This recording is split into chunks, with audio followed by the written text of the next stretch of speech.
coming to you from the world-famous Parkway Diner in Stamford, Connecticut on this Monday, June 10th, the year of our Lord 2024, as the presidential election gets closer and closer. And I might say a few hijinks from communist China that might be getting closer and closer. Anyway, tonight's theme is the NED LAMONT Two-Step, and you'll see why when I get to it. All right, first of all, calls to action. Remember, go to our website, yankeet.news, like, subscribe, donate, and buy our stuff. And then Sally Fink's site, the Continental Tribune, THECTLTRIBUNE.com. Like, donate, subscribe, and tell the universe. Okay, and don't forget Bob Mack for Congress. So now it turns out that Dr. Goldstein just couldn't help himself. So now he wants to primary again. God love him, but there's got to be a point at which you realize that you're beating a dead horse. Anyway, so first, the quickies. Before I get on to the quickies, actually, there are three other things I wanted to touch on. Anybody who might have read the promo we sent out earlier, I need to provide a point of clarification. Now, I was talking about upcoming elections in Europe, and those are what you call country-specific, but we're just coming out of a European Union-wide election for Parliament. And on this, the commentators were basically saying, wow, look at this. There's a clear, increasing rightward tilt in Europe. Europe, which is known for loving socialism, and they seem to be letting it go. Well, it's no surprise. It can be argued that the situation that they have with illegal immigrants in Europe is a lot worse than what we have in America, and bad enough to make people in Europe say, we're going to have a change in political leadership if we're going to effectively deal with this problem. So, yeah, so I'm acknowledging that. And the other point to keep in mind here is that because of what happened in this election, President or Prime Minister President Macron has called for a snap election. Okay, so in a parliamentary system, people can do this, but it's also a recognition that he might be in trouble. And if he's going to have any chance of getting out of this, he needs to hold an election sooner rather than later. So there you go. And meantime, this is a call to everybody, okay, to contact Mike Johnson, the so-called Speaker of the House in Congress, to tell him to do the right thing with respect to Steve Bannon. He has the power to reverse the judgment of contempt. He has the power to contempt and defund the J6 committee. He can do it, but he's going to have to hear from us. He's taken the position that he has no principles and that instead he has to be pushed around by a lot of voters speaking up. So we're going to be pressing this, and you should go find that number, 2121, I'm trying to remember the rest of it, 202, I want to say 224, 2121 maybe. Well, in any event, find the House of Representatives phone number, their switchboard, and let Mr. Johnson know this will not stand. Yeah. And then the last thing I just wanted, so the Republicans in Connecticut just had what was a Frederick Douglass dinner. Now, historically, we've had Lincoln dinners, and so this is a new one. So going forward, the Connecticut GOP will be honoring Frederick Douglass going forward. So to that end, I want to give a shout out to the champion of all this, is a guy named K. Carl Smith. And this is a book that he just came out with. And it's he had another book, so this is an expansion of that in looking at the life of Frederick Douglass and how it's impacted his life, and I would say the life of others. The Republican Party, in my humble opinion, should grab onto the life story of Frederick Douglass and make it part of their own. After all, Frederick Douglass was a Republican. And believe me, the liberals are doing everything they can to downplay and dilute that fact. But so here's the book. Go check it out. All right, so there's those things. and now we're going to deal with the stuff. All right, education in Connecticut. SHEF versus O'Neill rises from the dead. Yeah, you've heard it here. So SHEF versus O'Neill was about the concerns over educational equity in the public school system, primarily in the Hartford area, though this ruling was from the 1980s, has been used on other school districts around the state as well. And without getting into the details, my basic criticism, and the one for you to consider, you can get to look at the link when you go check, is that they're arguing for the concept of, this is going to sound common and boring, educational equity. What does that mean, equity? The intended meaning of equity is a certain fairness or sameness. Okay, it's a passive concept. All right, it doesn't have to do anything with actually making reforms in education. And of course, the primary argument is over money. It's always about money. But the evidence that money is effective for improving educational outcomes is weak to non-existent, all right, if you're being honest. Spending has gone up like this, and educational outcomes are kind of like that. No connection, all right? If there was a connection, the slopes on the graph would be the same. All right, so I want to introduce another term here for you to consider, and I'll tell you that as I started to do some homework on this, very disappointing. The term is educational efficacy. Okay, not educational equity, educational efficacy. In the same sense that if a drug is efficacious, all right, you take it, it improves whatever problem you have. You are made better. Educational efficacy, the student is made better. However, if you start to look up on the internet what they mean by educational efficacy, wow, are they screwed up. Oh my goodness, where do I even begin? I'll just say that they have it wrong, okay?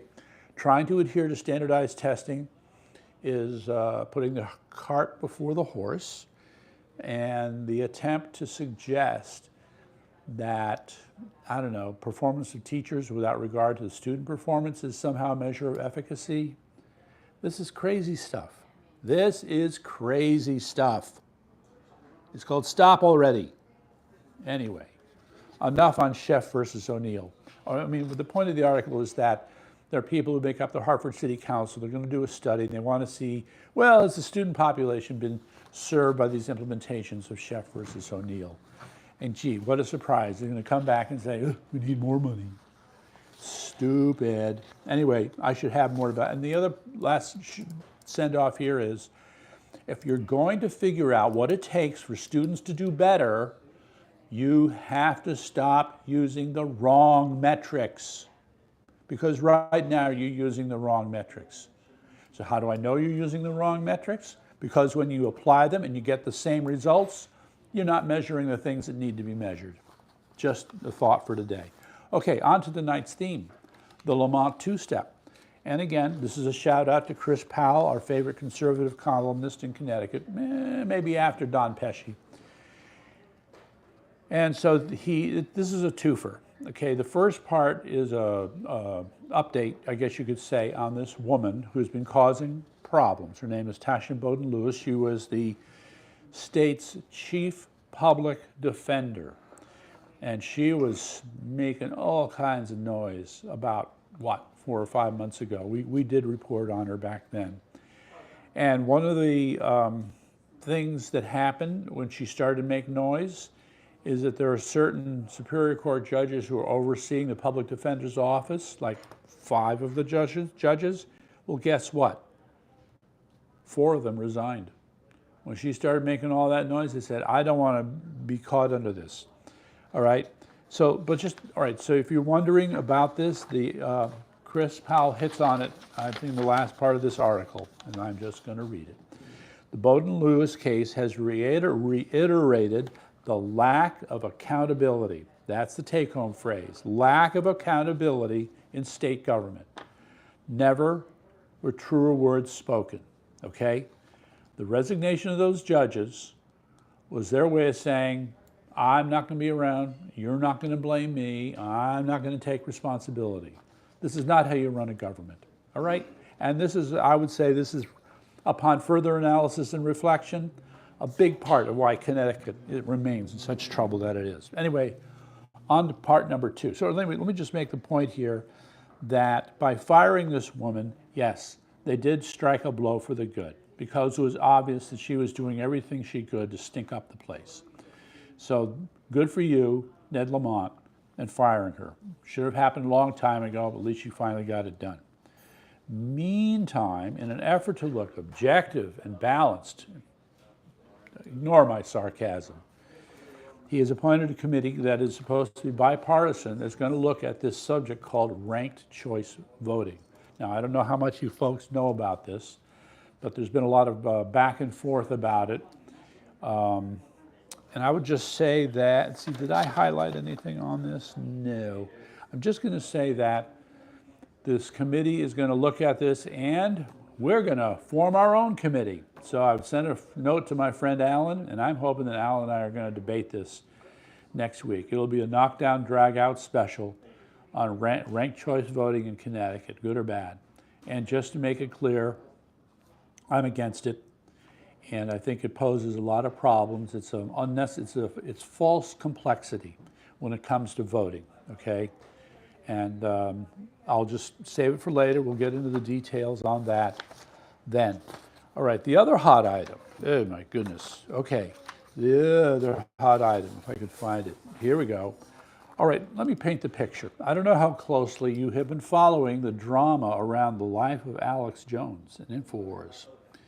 But lately, there's been some heat, yes, and some smoke, and there might even be some fire. It started, if you follow this, with his sudden claim, I don't know, less than a week ago, where he said, the federal government is trying to shut my offices down. I'm going to stand here under siege, and we're not going anywhere, all right? So then, what comes next? Now the announcement that he is going to give up because he will have to liquidate all his holdings, all his companies, as a result of the ruling against him concerning Sandy Hook. Yeah? Not so fast. So what happens? At the last second, plucked out from the fire are his companies, when a judge, let's see if I could find this gentleman here. Let's see here. Where is that gentleman? In any event, yes, U.S. Bank Group Judge Christopher Lopez in Houston said Monday, no, I'm going to give you a stay here, going to give you some time, try and get this sorted out.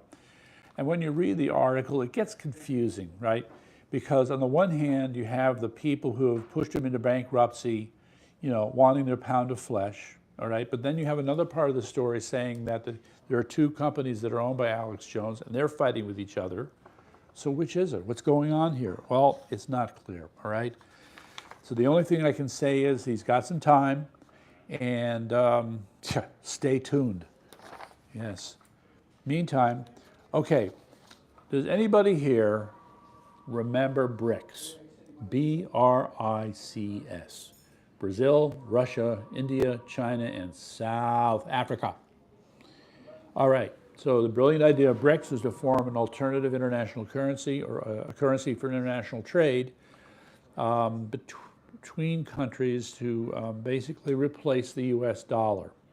Now, there is a certain person, his name is Peter Zeihan, a geopolitical economist who I respect and admire for the most part.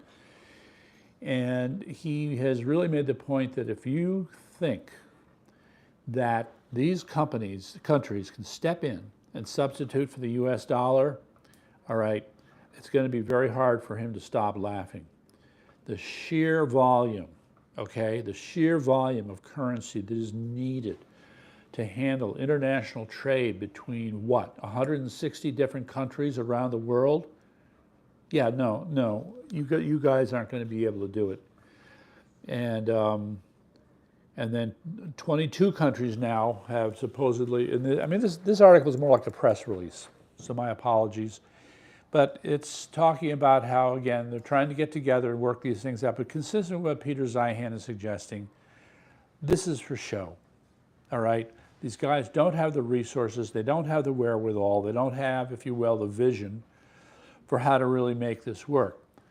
That said, let me throw one in. There was a table somewhere that broke down the distribution of settlements for trade around the world. And it turns out that there are three, called the major categories, and it goes something like this. This is rough, these aren't quite correct, but roughly 70% of all international currency transactions are settled in dollars. Roughly, hold on to your hat, about 10 to 15% is handled by BRICS. And then the smallest part, I believe, is the yuan. I may have them reversed. I apologize to get my facts straight. But that is the story there. So BRICS is not all that it seems, and it's not down and out either. So there you go. All right. Some of you may or may not remember the name SHERYL Atkinson. SHERYL Atkinson used to be a reporter for CBS. Her day in the sun was during the Obama administration. And I came across this article and thought, wow, this is interesting. So in fact, it's a rehash of everything that happened to her up to 2013. But it's pretty damn shocking when you read it, okay? Under Obama, the degree to which the government has engaged in illegal surveillance is on a whole other level. And this article details it. But as a special project, I would hope to be able to put some time in to answer this question. What kind of software is proprietary to the federal government? Okay, all these bugs that you can plant in computers, these keyloggers and other things, that's proprietary to the government. Now that AI is coming along, I'd like to know a little more, okay, for that. All right, yes, let the title speak for itself, disgusting. Joe Biden steals Ronald Reagan's speech at Normandy Beach on D-Day. Biden has been caught with plagiarism before, and here we go again. So if you go to this link, there's a video that was put up by Clay and Buck Sexton, where they put the two speeches side by side, and you can see that Biden is vaguely copying Reagan's speech for D-Day. Pathetic. Pathetic.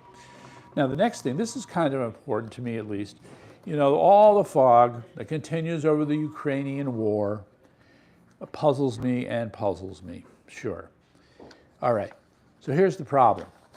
You have, I'm trying to remember his name now, Lindsey Graham, okay, who has been blaming Russia and saying America should step in, and now he's saying, you know, the territory Russia took over contains about, he said, 10 to 12 trillion dollars worth of critical minerals.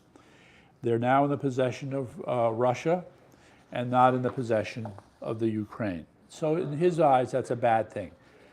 Russia always has a lot of resources. Just want to throw that in.